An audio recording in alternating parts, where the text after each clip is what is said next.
Hello and welcome to NewsClick. Today we have with us Dr. Satyajit Rath, and we will discuss what we have been doing right through the COVID-19 and what things look like today.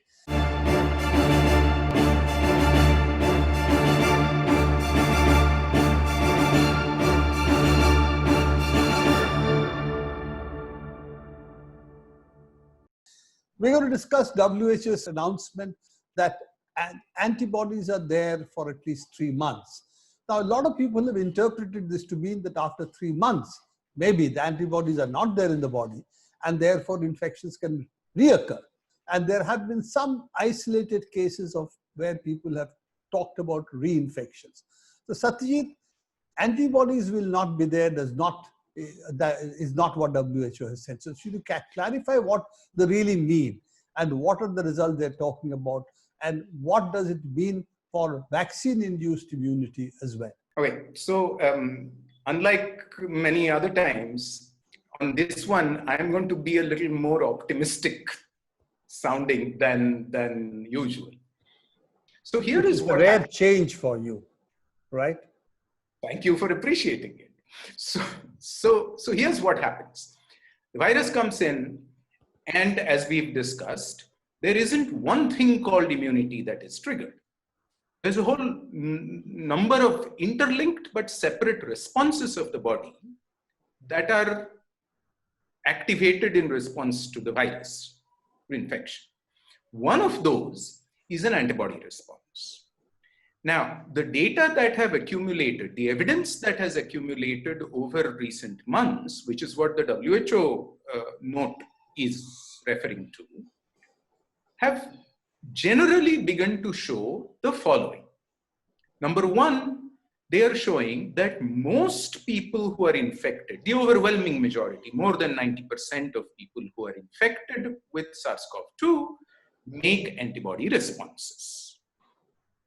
Secondly, the overwhelming majority of these people who have made antibody responses stay antibody positive, meaning their antibodies persist in their bodies for at least 3 months. This is what WHO is saying. This is underlined by WHO because there were initial worries and fears that even in the first 3 months, there may be substantial fractions of people, percentages of people, who will go from being and having antibody to not having antibody. The general indications seem to be that that's not a large fraction of people. What happens after 3 months is not that everybody's antibody just shuts off. What happens is we begin to get a lot of variation. In some people, it will go, antibodies will persist. In some people, they will not. In some people, they will decline by 6 months, 9 months, whatever. All of this is unsurprising to people who have been studying coronavirus immunity. Remember, this is not coronavirus. This is just one coronavirus. There is a range of its cousin coronaviruses that we are familiar with. The fact that antibodies against any coronavirus infection don't last for very long times uniformly in everybody is not surprising to people who study coronavirus infections and immunity, other coronavirus infections and immunity. And three of them are common cold, yeah. The common cold coronavirus. We have many situations where the same common cold coronavirus causes an infection in the same person twice in a year because the antibodies have disappeared. Now, so this is the background of the WHO note. It is not to be interpreted as everybody's antibodies disappearing at the end of 3 months. It is to be interpreted as for 3 months, most people will retain antibodies. After that, it will vary from person to person, how long antibodies stay. So that's one point. A second point that's useful to remember is that, as I said, antibodies are not the only immune response against the virus. there is another category of immune response called T cells. These are the These two, killer cells who come and actually kill the infected cells. so these are much harder to test for, so there is even less evidence about them. But that evidence says that people who have become antibody negative have still been shown to have T cell responses. Now, neither of these, neither the antibodies that have been tested nor the T cells that have been tested are proven to be protective. Okay, they're there, but There, it doesn't mean they're causing what is called protective immunity. exactly. On the other hand, clearly we do have situations where even if I lose antibodies, that doesn't mean I have lost all triggered immunity. I still have T cells. So if they work to protect, then I have some protection. So it's quite possible that there is a sort of messy situation where we don't know how much of the immunity is protective. We know some of the immunity is short lasting, but some of it is likely to last longer. And each one of us is likely to have some variable combination of these things. In this also, there are what are called B cells, which are supposed to be memory of the infections and trigger then the protective immune response. So absolutely, you're right. And nobody has tested those either. In fact, even though T cells have been tested, memory B cells haven't been tested at all, except for one set of evidence that I've seen. So we don't know. But the bottom line is, and here's where I'm going to sound optimistic as a guess, my guess is that because of this, most people who have the infection once are likely, even if they are reinfected, to have milder illness. Coming to the question of reinfection, there are also some examples you've been talked about where reinfections is said to have occurred.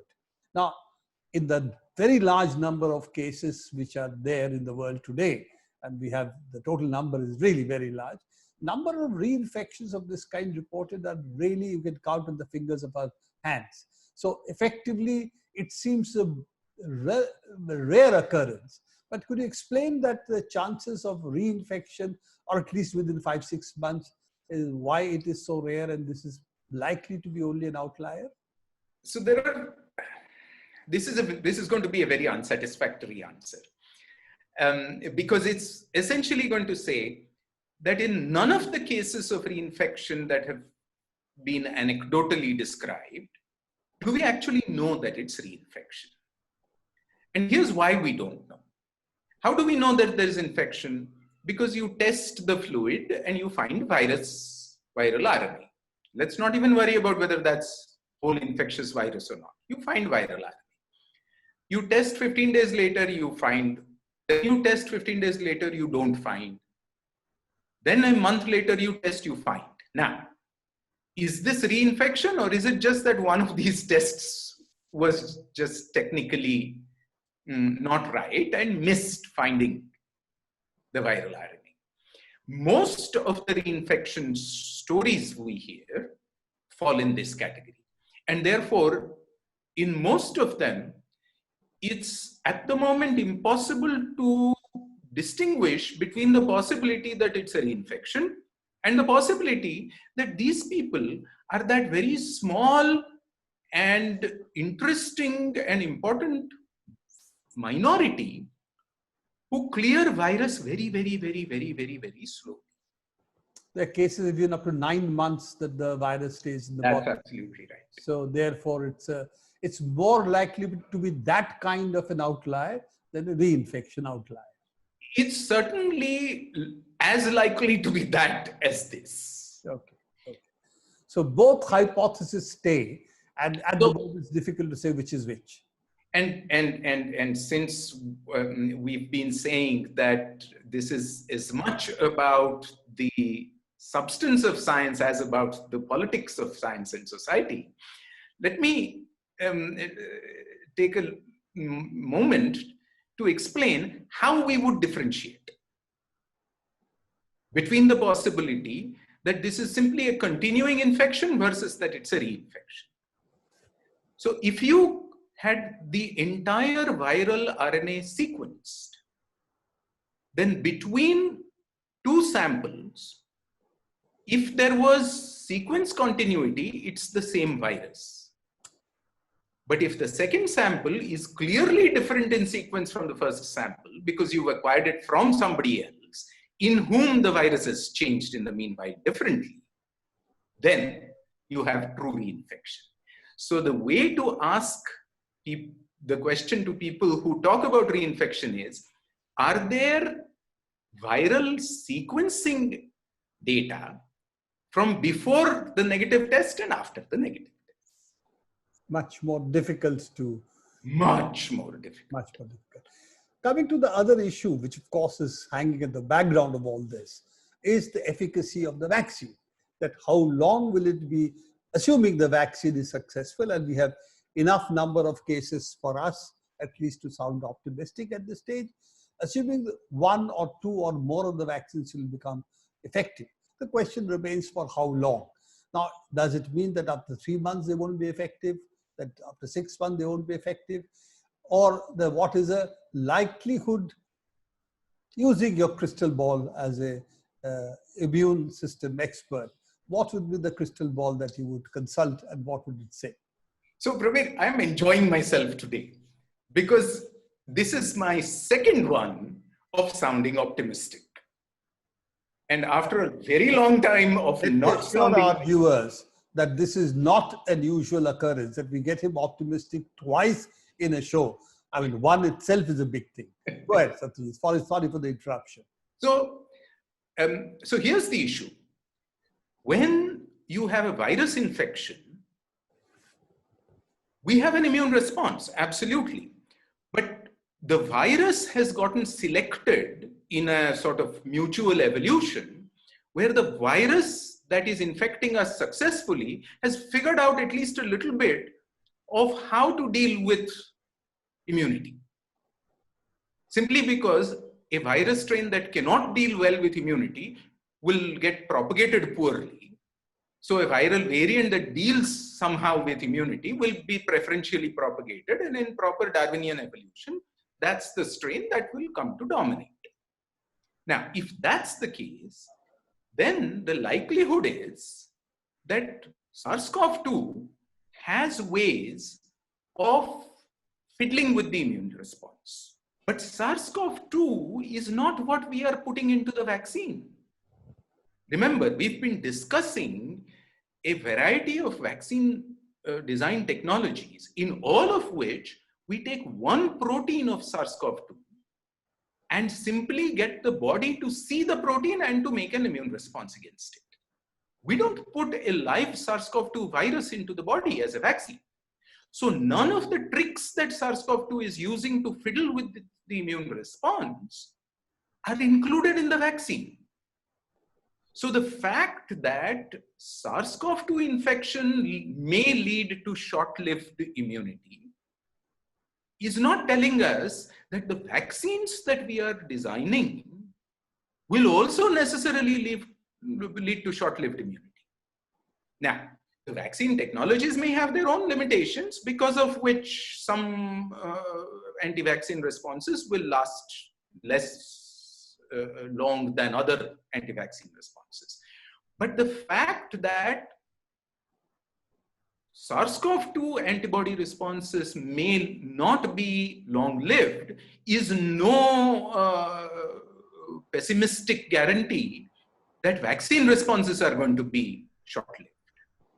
For all we know, vaccine responses will be respectively lived. That optimistic point made, let me add a pessimistic footnote, which is that my expectation is that the first generation vaccines which will come up, as we've been discussing, by the end of this year, my guess is that they will not be great vaccines.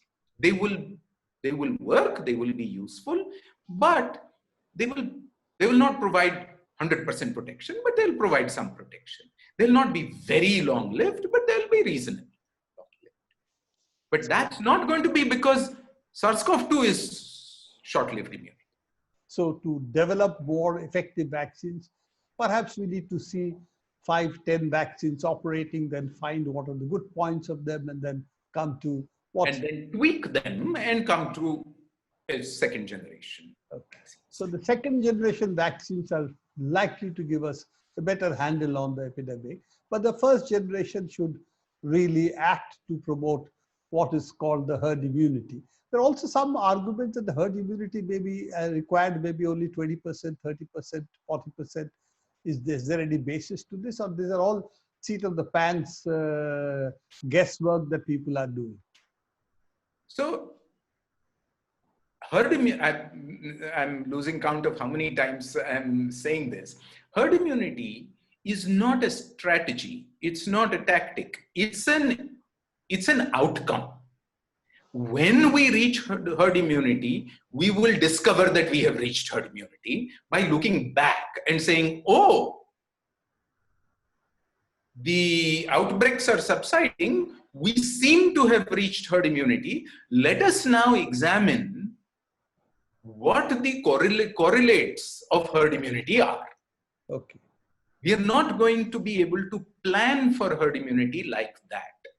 So let's not even be discussing herd immunity as though we can decide on a number and aim for it. Okay. That's oversimplifying our tactics and strategy. I think here we should sort of step in a little and talk about that. And this is something that I have also looked at, because mathematically the propagation is human to human contact, and it is not a uniform issue that, Absolutely. you know, this percentage of this population you get a herd immunity. It's really how human beings connect, and they connect obviously differently. And therefore, as you say, the statistical fact that you've got it at 25, 30, 40 or 70% is merely the artifact of the propagation of human interactions as much as disease interactions. So effectively, therefore, there is no mathematics which can predict this at any stage. That kind of mathematics, maybe once we have quantum computers, we might be in a better position to do it. But our current computational methods do not lead to solution of this kind of problems. And whoever has tried it, even for small population size, say in a town, even that the predictions have not worked very well. So I think I get what you're saying. Even this R0, the preoccupation of R0, etc., all these are statistical artifacts of historical data rather than prediction looking forward. Do I sort of summarize what you have said? You do, absolutely. And so let me add a non-mathematical footnote.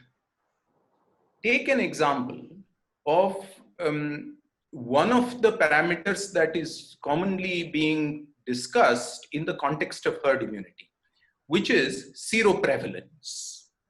Yeah. Estimates of what percentage of people have in the past few months been exposed to the virus. You do this by looking for antivirus antibodies. And the numbers are widely variable. But here's, and let me underline the problem, connecting to what you were saying non-mathematically. Let me give the example of Pune. There was a structured sero survey done. A couple of weeks back, results were announced this past few days.